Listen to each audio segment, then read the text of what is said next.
takes a great deal of courage to stand up to your enemies, but a great deal more to stand up to your friends. If I murdered someone, she's the person I'd call to help me drag the corpse across the living room floor. She's my person. I stepped up. She's my friend, and she needed help. If I had to, I'd pee on any one of you. Welcome to the Best Friends Playbook podcast. With your hosts, Crystal and Alicia. We've known each other for over 27 years, and we're here to share our wisdom on friendships in film, TV, and literature. So grab some coffee, our favorite, and get cozy. Hello, and welcome back to Best Friends Playbook podcast. I'm here, Ali. And Crystal. And we have a special non-holiday episode for you. Zombies can be a part of Christmas. You know, a lot of horror films do like to come out in the holiday season, and this isn't like... Do they? Yeah, I think because it's like dark and cold outside. Like, I think Scream started that trend.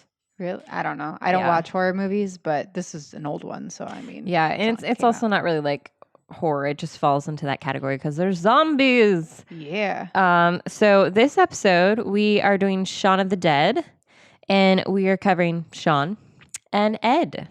Woohoo! This was my first time watching this movie ever. And I don't like scary movies.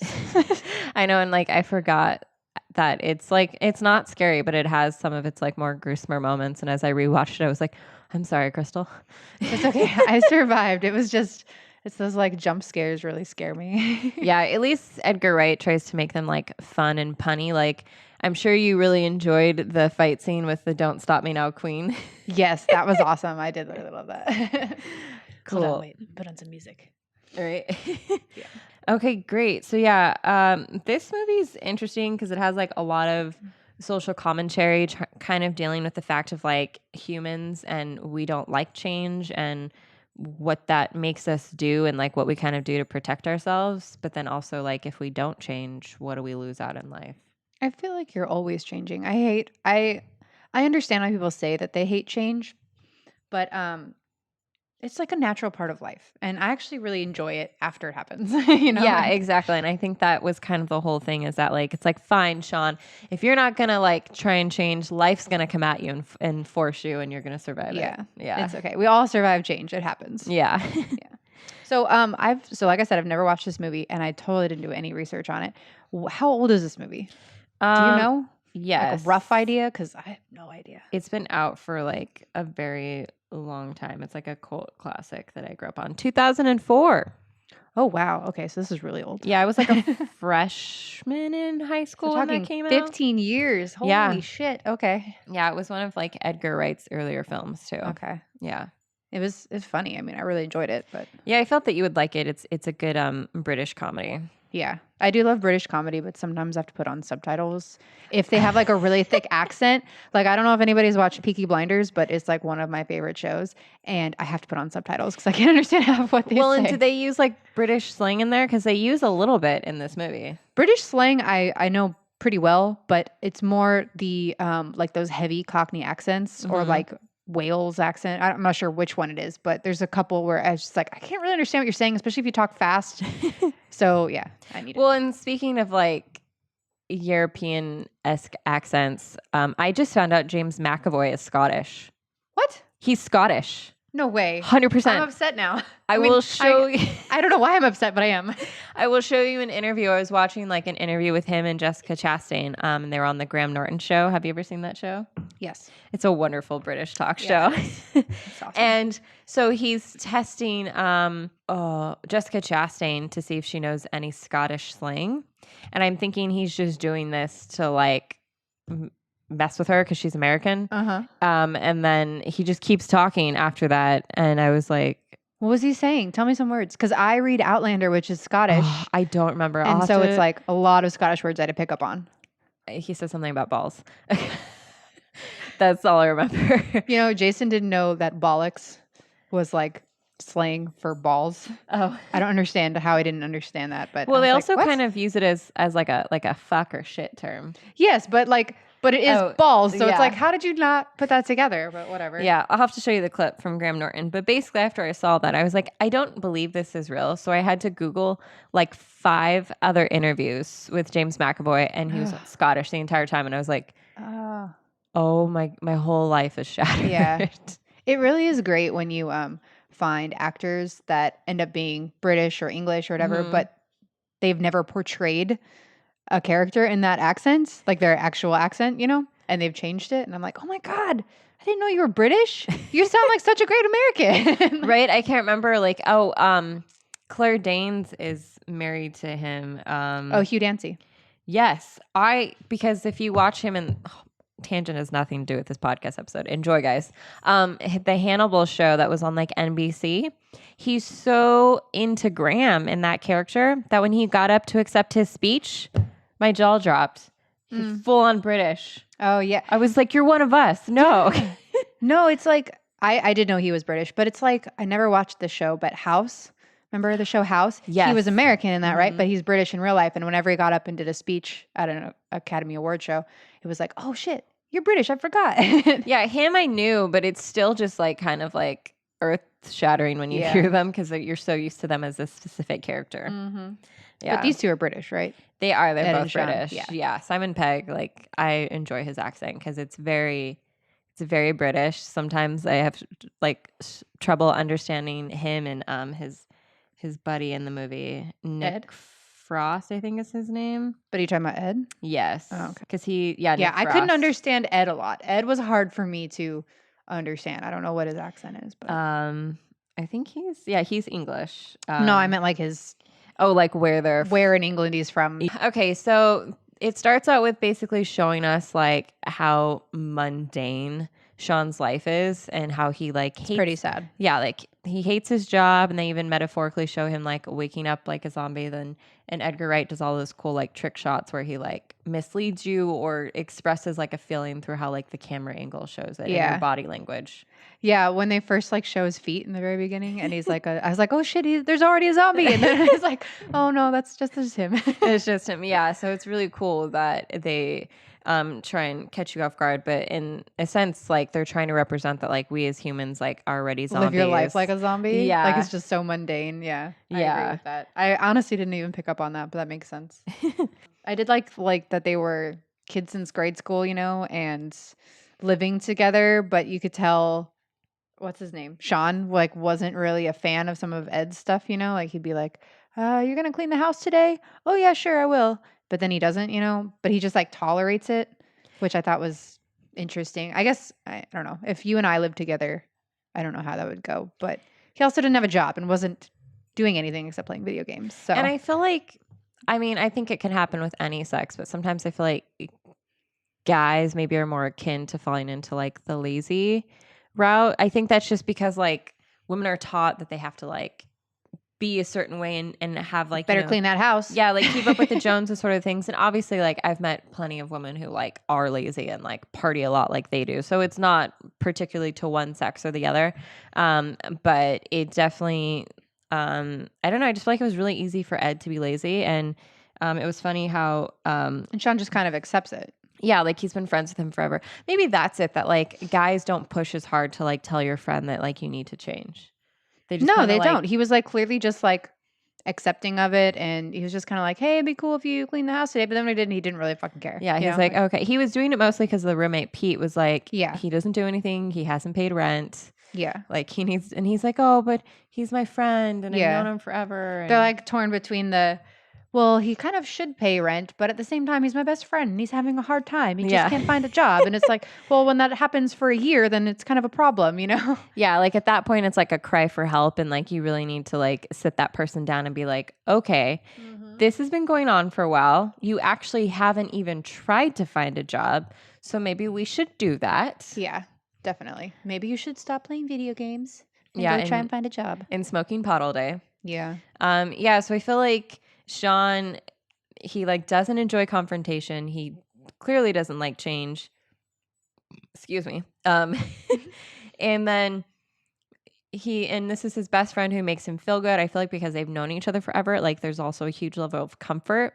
Yeah. And he's like, oh, but he's like my friend. He feels like home. He makes me happy. Like I don't want him to change or like hurt his feelings or tell him what to do. That's a good point. They're very like comfortable if you think about just besides the playing video games and the living together, they go to the same fucking place and get beer every night, right? to the point where the girlfriend like hates it. And she's like, I hate your best friend. I hate this place. I don't want to be here anymore. The Winchester, that's the name of the bar, right? Yeah. The Winchester. Mhm. Yeah. Like they're just too comfortable with their lives. Yeah, and I think that like it was good for Liz to say something. I think she doesn't outright say that Ed's the problem, but she does say that she hates him and she hates this same routine that we typically do. Yeah. And it just goes to show more how Shaun doesn't really seem to care about like the relationships around him. Like he avoids seeing his mom because he hates his stepdad. And then Liz I fucking love his stepdad because it's Bill Nye. And he's such a good he's the actor. bomb. I love him. I wish he was my grandpa. that would be wonderful. And so it just shows that like I feel like Shaun kind of takes the lead of Ed and he doesn't really do anything in life. But then when Liz tells him to do something, he's like, oh, I need to do that. But he still doesn't do it. He still doesn't. Yeah, so he doesn't have really like a compass for life. No. Yeah, he's just like stuck in a rut and he doesn't seem to like even when Liz is telling him all these things that are bothering her, right? He doesn't actually actively try and change any of them. Yeah. And so then after Liz breaks up with him because they're supposed to go on like this big date and he forgets to make the reservation at the restaurant, let alone he misses her message because he's trying to act like he has everything together and he's like, oh yeah, babe, I got this. But then he keeps like dropping the ball completely. Yeah. She breaks up with him and he's like completely heartbroken. And all that Ed really does is he does cheer him up, but he takes him to the Winchester. They get and drunk. They get drunk. So they're still doing the same thing. And he also like tells Shaun that like you don't need Liz. But in my opinion, it's like Liz is the best thing you had going for you. That's true. So Ed doesn't really care about what happens to Shaun as long as he has someone to party with. Yeah, that's true. The friendship seems a little one-sided as far as the caring goes, I'd say. Yeah. Yeah. Yeah, and it's like obviously Ed has his back because he like wants to cheer him up and take him out, but I feel like it benefits him in the end because he gets to do what he wants with his best friend. Yeah. I feel like, and when I say it's one-sided, I feel like the difference is, let's say Ed couldn't work, like he fell off of a ladder and he broke his back or something, right? So I think Shaun would actually like go to work and like make money and like take care of Ed. I don't feel like it would be the same if it was Shaun that had fallen off the ladder and Ed had to do stuff. I think he would like do the bare minimum or pay somebody else to do it or get somebody else to do it. Like I don't feel like he physically cares as much. Like, I don't know. No, I think Ed would be like, oh, fuck it, man. Here, let's take a smoke. Yeah. They would It's just like, here, let me just take a drag off of this joint or something. It'll make you feel better. yeah, like they would just sit there and get high and play video games. Yeah. And Ed would be like, oh, that sucks. You can't work. You can't pay rent. That sucks. Like he wouldn't actually see it as like an issue that they need to fix this. Yeah. I did like when they go to the Winchester and get drunk after Liz breaks up with him. I like that they leave singing White Lines. That's like one of my husband's favorite songs. And then the best part, this was actually probably like my favorite part of the whole movie, was all of the like lead ups where there's a zombie in the background and they either don't see it or they just think it's a regular human and they just like are totally oblivious. Those are like, that was my favorite part. Or yeah, like the makeout couple by the bar, but they're actually eating each other's faces. Yeah, I don't think I saw that one. So when they walk out of the bar, they're singing and there's like a couple behind them and they turn around, but like it's dark. So it looks like they're kissing. And as they step further away, it shows that like the zombies are eating each other's faces. Ew, I'm actually glad I didn't see that. But I like the ones just like stumbling in the street or like he passes the one, I think going to like the corner store or something. And he's just like totally oblivious. And I loved those scenes. So. Oh yeah, especially like the next morning after he wakes up hungover. He's so like in his zone of routine. Yeah. It just really shows how not present he is in his life because like the zombie apocalypse started and like houses are destroyed. There's bodies everywhere. And he's just like, yeah, he's so in the zone. Tunnel vision. Yeah. He doesn't even notice. I gotta go get my, what is it? Like a soda or something? Yeah. It's like a really bad soda. And it's funny too, because they have him do the same thing where he picks up one and then he decides not to and picks up the other. Oh, really? Mm-hmm. I didn't even notice. Yeah. In the opening scene, he has like this weird hesitation. I think it's like a diet soda or something. But he's Do like, I really want the "No." diet? No. Yeah. He's like, I'll not be gonna healthy change. tomorrow. Yeah. That's what they Not always today. say. This is too much. I'm still going to keep Yeah. smoking too. It's so true though. Like, especially, I mean, you don't have this problem anymore, but I still do. You drive home, right? And everybody that like has a job at the same exact location every day has the same problem. You drive home and you don't even remember your drive home because it's just like so embedded in your brain that you don't even think about it. right? You know what I'm talking about? Yeah, when I used to have a car, it would be the creepiest thing when I would get home and I didn't remember getting home. And I Yeah. was like, that terrifies me because this is like a huge moving vehicle where like I or somebody else could take each other out and I wasn't present for it at all. Yeah, that used to happen to me a lot at one of my older jobs. Coming back from LA, it wasn't a problem because it was always like Oh, you have a to be on madhouse, alert. and it Yeah. was like 15 freeways, and I had to just keep checking ways. But when I had like a really steady job, I mean, which I do now, but I wasn't present, and I'd just be like, "Oh shit, I'm home!" Like that Yeah. was fast. Like, it's so weird. Yeah. So that's I mean, there's plenty of things like or just like the thing of did I lock the door? Did I lock the Yeah. door? Did you turn off the stove? Did you? Yeah. It's like Did I turn off freeze- my hair? Oh, the hair straightener's Yeah. the worst. Ugh, or the curler? Yeah. You're just Oh my like God. gone all day and you're just I'm like, like, dear shit, God. I don't think I turned that off. And it's so crazy how we can really just go through life and do the same thing and not notice. Yeah. Habitual habits are really scary. Hobbits. Habitual habits. Oh, I thought you said hobbits. I mean, I get why your brain would go there. Hobbits are wonderful. Yeah, I heard hobbits. Sorry. So him and Liz have broken up. They've gotten super drunk, and Shaun goes and does his same morning routine to get his soda. And I think it's when he doesn't even notice until they see people in the backyard. But wait, before that, I'm pretty sure this is before that, and this is like one note that I took that I was really proud of. I think it was after they got drunk and they go back to the house, and I'm not sure if it's really early in the morning or really late at night, but they are continuing their little party, and the third roommate comes down. Yes. And he like kind of yells at them, and I think he pulls Shaun aside or something, and he says the only reason Shaun defends Ed against this guy. What's the third roommate's guy? Pete. And the roommate says the only reason you keep Ed around is because he's a bigger loser than you. Oh, And yeah. I was like, oh, that's a really good line because it's totally fucking true, right? Mhm. Yeah. It's like it's a way for Shaun to hide behind him and not seem that bad. Yeah. I mean, hello.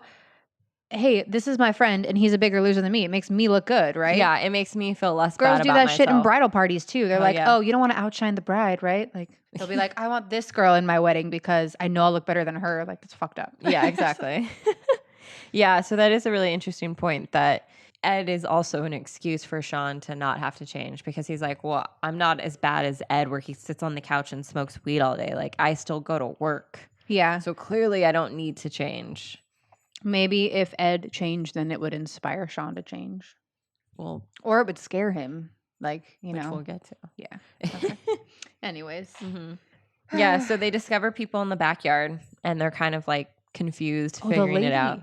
It's just the girl in the backyard. And let me tell you, that was like probably the scariest scene for me in this movie because they hadn't, in my opinion, I hadn't really seen any like really good close up zombies yet and no big jump scares. And that chick was like in the backyard. Her back was to us. I'm like, oh, fuck, this is going to scare me. I even shut my eyes and I was like, I don't want this to be as bad as it's going to be. But it actually wasn't that bad. So yeah, which is totally fair though. So yeah, they're figuring out what she is and they realize there's a problem. And I will say that like as they start to unravel these details, Ed is like totally on it. Like he's helping out Shaun, like they're gonna go save his mom and figure it out. And then so when they go to pick up the mom, he ends up crashing the other car because he really wants to drive. What was it, like the a Jag. Jag? I think it was a Jag. Jag. Yeah. And so before that though, when they like finally figure out that it's zombies, you know, whatever. I love that their like reaction. This was their reaction. Let's sit down and watch the news. You know, I was like, what the fuck? Like, hello, the world is ending. I would be like a little more scared and anxious, but no, they just sit down and watch the news. Yeah, they need something like fed to them. They can't just like Yeah. investigate. I think themselves. it was like they didn't really do anything until they started coming at the window, right? Yeah, once they're coming at the window, Yeah. they were like, "Oh, Yeah. now we like I would have physically are been- being forced to move." Yeah, I would have been like already boarding up the house Yeah. and like having a panic attack. Yeah. Yeah. So they get the mom and the dad, and it's funny because they think that Shaun's stepdad is sick because his mom says that he's sick, which he is. He's going to turn into a zombie, but Shaun is too scared to like tell his mom, which also shows that like he does not like confrontation. So he won't like tell anyone that they have to change. Are you talking about with the stepdad? Yeah, because he's like, he obviously got bit.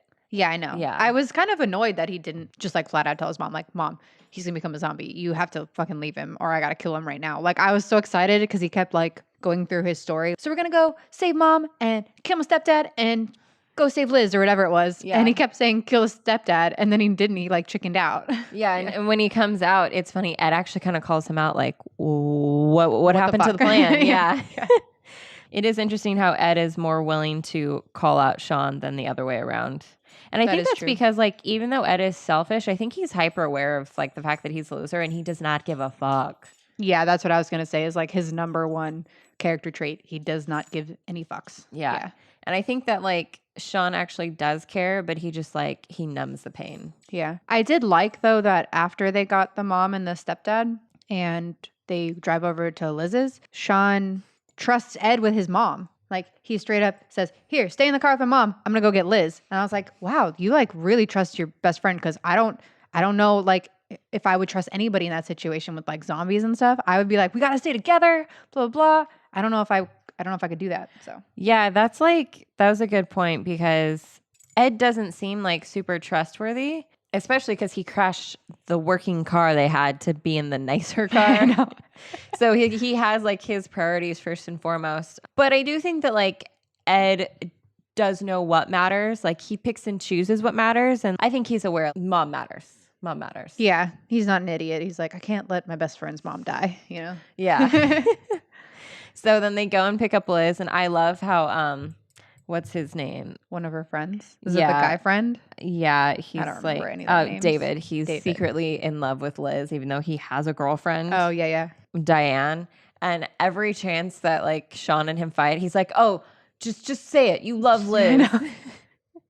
And the guy's totally oblivious. He's like, no, what? No, Huh? no. What? So he goes and he saves Liz, trying to be that knight in shining armor. So he is trying to take an effort to fix the situation. Yeah, I liked the one thing I will say about Shaun is that he like really thinks on his feet in this movie, you know? Like from the very beginning, he's like, all right, we're going to kill this zombie. He figures out how to kill the zombies. He like creates all these plans. He gets to Liz's and creates even more plans. Like he's definitely good in a situation like this. Yeah, like he's finally taking action in his life. And I think that a lot of people are like that when like, what is it like when a fire gets lit under your ass, you finally like start to take action. Yeah, totally true. But I do think it's funny that they end up going to the Winchester. I know. I mean, ideally, when you think about it, it wasn't a dumb idea. I mean, as far as a bar goes, they usually don't have very many windows, usually like 2 entrances, you know, it's not a bad idea. But it's just like, it's where he feels probably most comfortable and most safe. Yeah, exactly. Because I would have thought, hello, your parents have like a really nice house. It seems like you could just like hunker down there. But no, he chooses the Winchester. Yeah. And right before they go, so they have to walk there. Oh, yeah. And backyards. Yeah, the backyards. And I think it's funny that when Shaun's mom wanders off and she sees one of her friends, and so they have a zombie that they have to fight off, and they're still learning how to fight them, and they don't know what kills them. What is Ed doing? He's on his cell phone calling his mates while Shaun is like getting attacked by this zombie. And when Shaun like calls him out, he's like, "Oh, sorry, hold on." He like finishes his conversation. Yeah, is that why I wrote this down? And this is in between the 2 things we're talking about. They fight and Shaun says all Ed does is fuck shit up. Yeah. Is that what that was? Yeah. Okay. Yeah. Because he's just like, he's doing what he wants in that moment. And what Ed wants to do is be on the phone and call his buddy somewhere else. Yeah. And talk about what's going on versus like be there and be present. Yeah. And defend his mom. Yeah. And help out his friends. Yeah. And then he does that again. Like his cell phone rings and they're literally outside of the bar trying to figure out how to get in. And he's on his phone again. And Ed's like, "Are you fucking kidding me?" Or Shaun is like, "Are you fucking kidding me?" That was awesome. Yeah. And it's funny too, because like I know we're all bad with like our phones, but I like do now like work actively hard to like be aware of like if I'm on my phone when I'm around people and why I'm doing it, because like it is really rude. Oh, it is. I hate it. That's like the one thing me and Jay always try and do is like if we're out with other people at a restaurant, we always look around, you know, and you look around and everybody else at other tables is all on their phones. They're never talking to each other. So we always make an effort to like not take our phone out. Jay usually actually leaves his in the car. But yeah, if we're ever with other people, we always try and stay off of it. So Yeah, David's been doing that more often too. Where like we'll go on walks now, and he'll just leave his phone at home. Yeah. I bring mine though because I want my steps. Yeah.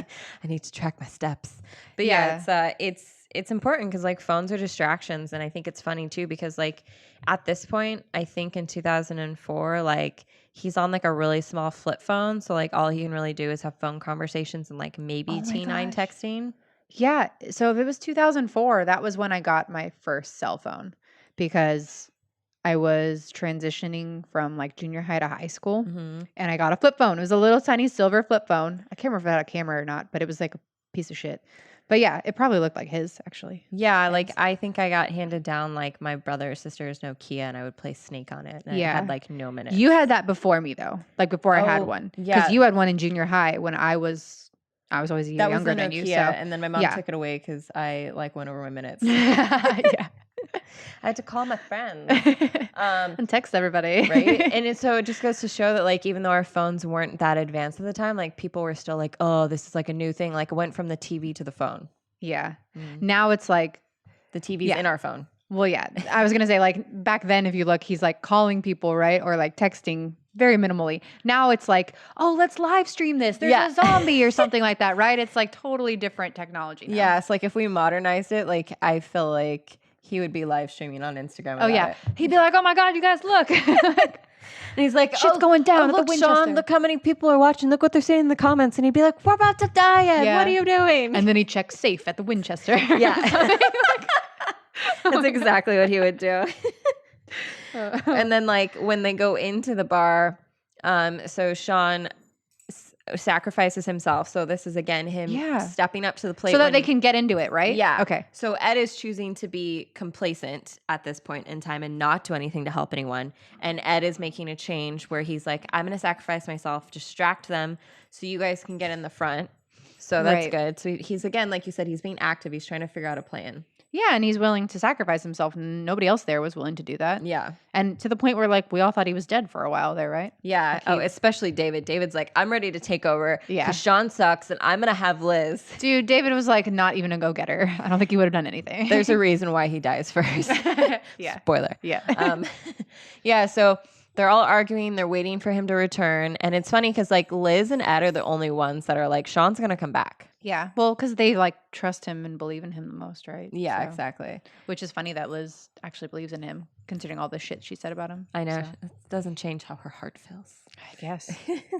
But it is nice to see that Ed like has his back. And like we said, like I do think that Ed cares about Shaun, but only to like an extent. It's like Yeah. a very like selfish friendship. Yeah, but like Shaun does come back. He's like a hero, right? Yeah. But the only problem with his stupid plan was that like they have no plan after they got to the Yeah. Winchester. So it was like, well, what do we do now? Which is why I love We just that. wait it out. That jump cut where they're like, so what's the plan? And it just cuts to them like sitting in a booth like they always Yeah, do, exactly. Yeah. eating peanuts and drinking beer. It's like, I just thought there'd be somebody here to pour my beer. Yeah. There'd be more people here. So then he's like, oh, let's turn on the TV. So then they go back again to like the same thing that him and Ed did. But then it's funny when he goes in the back room and he turns on the light and he realizes all the zombies follow him. Oh yeah, that was scary. So bad. Yeah. Yeah. So then they're coming up with these different plans on how to fight the zombies. They know the zombies are like going to start breaking through the windows, which they do. And they all start working together. Oh, wait, no, they get attacked by the bar owner first. Oh yeah, yeah. The bar owner becomes a zombie, and they Yeah. Where Yeah. was he like the whole hour they were and there at some too? point, and by the way, at some point they like ditch his stepdad because his stepdad becomes like a full zombie, and they Oh. just like leave him in the car. That's right. They have to. But like Bill Nye's like, let me go. Yeah, that was pretty awesome. But yeah, after they get attacked by the bartender, that's when they like find the gun, right? And like now their plan is to shoot them. Yeah. as Even they come in. Which is funny because they only have like 29 shells, as Ed corrected him. Yeah, and I mean, I am no expert at killing zombies, but it almost seems like it'd be better to not put all of your eggs in one basket with the gun. Like, why, if you know that you can kill them by hitting them in the head, why wouldn't you grab other things and do that at the same time? Like, why are you all just standing around as he shoots zombies? Like, it doesn't seem like the best plan, but whatever. Yeah. And I think that kind of shows how like they're all not that smart. Yeah. Yeah. I But agree. they did do their best. So I love the fight they have that after About the mom. yeah, about the mom. So we Yeah. found out like the mom's been bitten, which is really sad. And Shaun's like super upset. And David's like, gotta fucking kill her. She's a zombie. And and Shaun's like, you're just doing this because you hate me and now you hate my mom. I actually really like that scene because it's like the one time you actually see like emotion from Shaun. And they all he's clearly upset about it. Yeah, and they all also get like open and vulnerable about stuff. David finally admits that he's been in love with Liz. Diane's like, it's fine. I took seconds. I knew that like you didn't actually love me. Yeah. And then it's funny too because in that moment, Ed was going to kill David for trying to shoot Shaun's mom. Yeah. He has like no good or smart comebacks for him, but he still just is like, he's ready. He's going to fucking do it. That's true. I did like that Ed is very loyal. Yeah. It was a good scene all around. I really liked that Shaun. It's like really the only time you see him really care about anything, right? It's his mom. Yeah. Like, he kind of cares about Liz, but like not really. I mean, you don't see him get emotional about it. Not super emotional like this. So it was nice to see that he cares about something that much. So it was also nice that it like they brought up the thing about the flowers back around. Like his mom's like, I never got to thank you for the flowers. Oh, yeah. So it shows that like steadily this whole situation is like forcing him to like start to care more about everyone in his life. Which in the beginning he didn't. He just was like whatever about it all. Yeah. And so then at this point, he has to shoot his mom, which is so fucked up, by the way. Like, honestly, if it was that situation for anybody else, I would never make somebody shoot their own mom. I would absolutely volunteer to do something that terrible just to save that person the emotional trauma of having to shoot their mom. Yeah, that was really hard. Pretty messed up. I feel like in that moment too, he also probably realized how much he'd been like an absent son. And this is like his last thing he got with her. That's true. And so then they all basically told David he's being a twat. and then he dies, right? Well, first Shaun punches him and he gets all butthurt about that. And so then he picks up the gun and tries to shoot Shaun, and then everyone gets mad at him. And then that's when he goes over to the door and he's like, I'm leaving. And then he gets eaten. Yeah. Because he stands too close to the window. You don't stand by windows during a zombie apocalypse. You will get grabbed. I don't even watch zombie movies and I know that. Right? That's a sign. I do like, though, that like it was a guy that died versus like them killing like a dumb girl, because that's like a typical cliche horror film. Yeah. The other girl does die though, right? Diane. Yes, because she goes after David, even though she saw his guts get eaten. I know. I was like, why are you going out there, man? He's clearly dying. Like, just let him go. He didn't even love you. I know. I think that that poor girl. She was in it deep. Okay, so after that though, the zombies like full on kind of like swarm the bar, right? I have on here that Ed like makes a Molotov cocktail. Yes, but then he gets attacked. But he was like being, what's the word I'm looking for? Proactive. Yes, he's being for like the first time, one of the first times, right? And he was also being selfless. He was trying to protect his friends for once. Yeah. And then he gets killed the moment he does it, which is really interesting. Yeah, I know. Sad bear. Yeah. But I feel like maybe in order for Shaun to change, he had to like completely lose Ed in a way that he couldn't have him back in his like normal state. I like that. That's a good like psychological look at it. I do like that. So he doesn't actually use the Molotov cocktail, right? No. Because he gets attacked, but then Shaun lights the bar on fire, which is really fucking cool. That was really cool. But then he left the bullets in the middle and he couldn't grab them. Dummy. To be fair, though, in a situation like that, I'm sure nobody's thinking through all of that stuff. Yeah. And I think it's hilarious that like Ed has been eaten and he's like bleeding profusely and he still manages to throw his entire very big body over the bar somehow. Yeah. Yeah, that's pretty awesome. Yeah, because I like how Shaun saw him get eaten and he still believes he's alive. So he's like, Ed, Ed, no. And they clearly needed Ed because Ed knew that there was like a basement underneath the bar. Right, which they all then retreat to. Yeah. There's only 3 of them now. Yeah, so they get down there and then they're thinking they're going to have to kill themselves. Yeah, I have that Shaun breaks down in the basement. I don't really remember what happens, but I wrote that. So I'm not sure if he freaks out or if he starts crying because Ed got bitten or what. Well, he's upset about that, but he also freaks out because he can't open up the like roof in the basement to get back onto the street. Oh. So he thinks that they have to like give up, and he's panicking. Yeah, and that's the moment when Liz like he feels like he failed, and that's when Liz tells him like, well, at least you tried and you did something. Yeah, at least you stepped out of your comfort zone. Yeah, you finally did that's something. what he does. So I think in his comfort zone. That was a big like pivotal moment between him and Liz. Got it. And as a character, just like, oh my God, I've failed, but at least you fucking tried. Yeah. And he doesn't actually fail, so, And so then they go to light a cigarette before they decide to kill themselves, but when they do, then they see that there's like not like an elevator that they use to bring the beer in and out from the Oh street. yeah, like a dumbwaiter or whatever they call it. Yeah. Something like that. I'm not sure what it's called, but yeah. And Ed's really sweet because he's like, I'll sacrifice myself to the zombies so you guys can live and be together because I've always been essentially like he's like I'll be dead weight, which is also like a metaphor. Like he's been a dead weight in their relationship too. Yeah. And he does his like second act of kindness and sacrifices himself. He's growing, even though he's dying. And then I love that. So they finally get out to the street and they're like, okay, how do we get through this? And then of course, like the military comes and saves them. Yeah. And that one chick was there. I think I missed their first interaction. Like I didn't pick up on who was she to Shaun? That one. I think chick? they used to date. Oh, okay. Yeah. Yeah. I was wondering. She kept popping up and I'm like, who the fuck is this Well, chick? because if you notice when they run into them in the neighborhood, they have the exact same group. Yeah, I did. Except that she's a girl and he's a guy. That was like, I was like, everything's the same except that they're different. But besides like the one person who was on the phone, just like Ed, they were all better versions. Yeah. Like they broke up and her life got better. Oh, so it's like a reflection. This is what your life could have been. Yeah. And I think she was an ex, just the way that they make it like kind of awkward, especially like when she says hi to Liz. So I think that they used to date. Yeah, I thought they were setting it up to where like they were going to end up together in the end. Oh, gotcha. But like I said, I don't know if I wasn't paying attention during their first encounter, if I just didn't pick up on whatever it was supposed to be, but I was like, I don't understand what she's doing here. So that's totally fair. So yeah, then they get saved by her and the army, which is great. And then basically after they do like all those fun news sequences, that's basically there to then give us like the Easter egg at the end. Which is that Ed's still alive. Yes, he's chained in the garden. But so it cuts to literally him and Liz doing the exact same thing that he used to do with Ed. I know. I saw that. It was weird.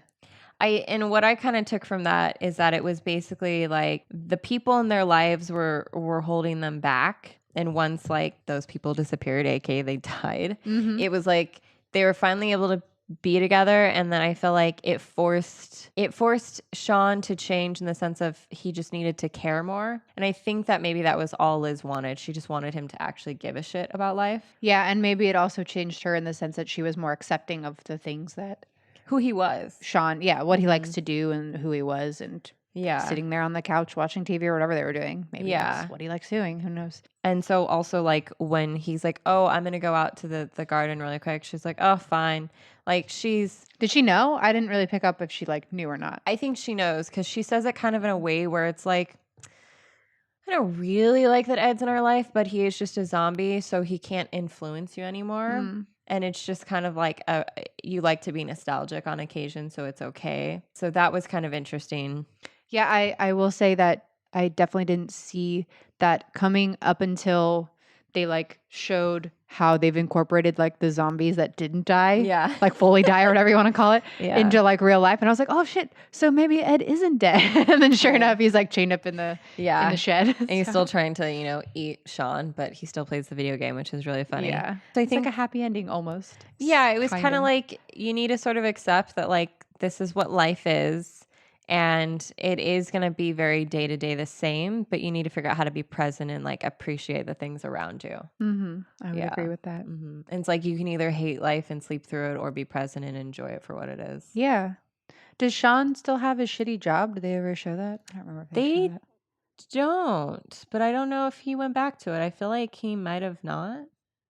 Yeah, I hope not. I really hate when people do jobs that they don't enjoy. Yeah, because he was like the oldest employee there too. So how would you rate this friendship? Oh God. If I had to rate this friendship, I probably honestly would only give it like I think I'd do it higher than Bridesmaids. I'd probably go, which is weird, right? But just because they just tolerate each other so well. And like just it's almost like a brotherly kind of thing where it's just like, yeah, he's a loser, but he's my loser kind of thing. Yeah. So I might go up to like a 7 for them. Oh, interesting. Yeah. What about you? I think I'd give it a 6. I do like how like brotherly they are, and I do really love how loyal Ed is. But I feel like they hold each other back, and Ed definitely Shaun allows Ed to be like a bad influence on him. And it sort of feels like there's nothing wrong to have like friends in your life that you've known your whole life, so you want to keep them around. But you do need to be honest with yourself and be like, you're great. I don't agree with your life choices anymore, so I'm not going to hang out with you as much because it does affect me. And I'm like, and I have to take responsibility that you're like, I allow you to be influential on me. So yeah, I feel like, and then because some of the selfish tendencies that like Ed has. So yeah, it's hard. Yeah, it's just the whole keeping him as a zombie pet kind of thing in the shed like upped it for me because I was like, well, Oh, that's a good would point. I like, would I do that or would I let you die? Damn. Like, Okay, maybe I have to give it like a 7 or an 8 then too, because it is a good point. Like he also then accepts Ed for who he is. yeah, I don't know. They are really sweet. That's a good point. Yeah, because like they don't ever get super mad at each other like they did in Bridesmaids. Like they were really mean to each other in Bridesmaids. They have like one or two like mini blow ups here. Remember where he's like, all it does is fuck shit up or whatever he said about Yeah. it. But like other than that, they don't really have any huge blow ups. But that's Yeah. also like they're just more tolerant of each other. I think. And I feel like when he said that, Ed didn't really care. I think Ed was kind of aware. Yeah. And it's funny too that Ed is like very hyper aware of like who he is. Yeah. It's I would equate it to like I'm not sure. I'd have to think really hard about this. But if you have like a friend, I'll equate it to men because I know that my husband's had friends like this. Your friend might be a loser. He might be like lazy or doesn't call you back or whatever the case is, right? Or he might not have a job or whatever. But you guys are just such great friends that you just don't really care and you just kind of let it go and you hang out with him when he does call you back or you make that effort even if he doesn't because you're such good friends and you just love hanging out with each other, which is kind of what these two do, right? Like let's be honest. Some of the laziness bothers Shaun, but at the end of the day, dog on table. but at the end of the day, he would rather like sit there and play video games with him or go out to Winchester and drink with him than like not. So he's got to be a pretty important friend to him. Yeah, that's a good point. And I feel like in this situation, it really is on Shaun at the end of the day to choose how he wants to like live his life. Mm-hmm. And I don't actually really, I'm not entirely mad at Ed for the choices he makes because like he is really hyper aware of who he is and what he's doing. So I guess like if you feel like you're in a friendship like this, then rather than getting mad at the other person for who they are and like how they're choosing to live their life, you need to just figure out how you want to live your life. And if they try and guilt you or influence you, just ignore them and do like what's best for you and let them continue to live theirs. Yeah, I will restate. I don't think women have this problem. I think it's way more of a dude thing. Mm-hmm. But like, just are you willing to tolerate their laziness or their whatever it is that bothers you so that you guys can still hang out and have your guy time? And I'm gonna guess that most guys 9 times out of 10 are gonna be like, yeah, I don't care. I'll let it go so that we can hang out kind of thing. So yeah, and I think that maybe if you do want to have a conversation with your friend about it, I would say like maybe just ask them like, are you okay with the fact that like you haven't found a job in a year? Like, are you like emotionally okay? Something going on with you? Like, do you need to talk about it? And maybe you guys don't talk about their feelings. Yeah, but if this was like a female friendship, okay, yeah. Or if you're just more like vulnerable, I think that's the way to go about it versus being like, you're a fucking lazy ass and you need to get your shit together. Yeah. If they're sensy. Yeah. Me and Jay were watching, I think it was Breaking Bad last night or something. And they were having like a full on guy conversation. It was just like, you okay, man? You're good? Yeah, I'm fine. Even though like it was Jesse, clearly not fine, right? He's just like, yeah I'm just like, whatever. I'm fine. And Jay's like, that's exactly how guys talk. Like, there's no description. It's just, you're good. Yeah, whatever. Or they have their like guy talk about girls or whatever, but nothing descriptive, nothing like too intense or emotional. Yeah. Like, it's just the basics. So, I mean, yeah, just check in with whoever that person is in your life. Even if they don't want to tell you, I'm sure they appreciate you checking in with them. That's true. And if you have a friend that you feel like makes you lazy and not want to do shit, or you feel unhappy with your life, then you should check yourself and do what you need to do. And don't let your friend hold you back. That's true. Don't ever let your friends hold you back. Mm-hmm. Yep. Yeah. Well, I think that's it for this episode. Yeah. That was a fun one. We hope you guys have a wonderful new year. We have one more episode for this season. Yeah, we're going to do Chandler and Joey from Friends. Chandler Bong. Chandler. Oh, no. Oh. So close. And then, how you doing? Yeah, Joey. Oh. Yeah, I love their friendship. So yeah, we're gonna Friends. do them to close out the season, and then we'll take a couple weeks off and then start our season 2. Woohoo! Yeah, so enjoy your Christmas and Hanukkah and New Year's and Kwanzaa. Anything that you celebrate. What's that one that people always say? Festus or something, or Christmaka? I think Festus is from like Big Bang Theory or something. I'm not sure. Yeah. Happy holidays. Some pagan thing. I don't know. Winter solstice. Yes. And Friends will be out, or Joey and Chandler will be out after the new year. Yes. So we'll see you after the holidays. Yay. Bye. Did we just become best friends? Yup. I think this is the beginning of a beautiful friendship. Thanks for listening to Best Friends Playbook Podcast. You can follow us on Instagram, Twitter, and Facebook. You can also email us episode suggestions at bestfriendsplaybook@gmail.com. And if you could please leave us a review on iTunes, it helps us greatly to grow our podcast.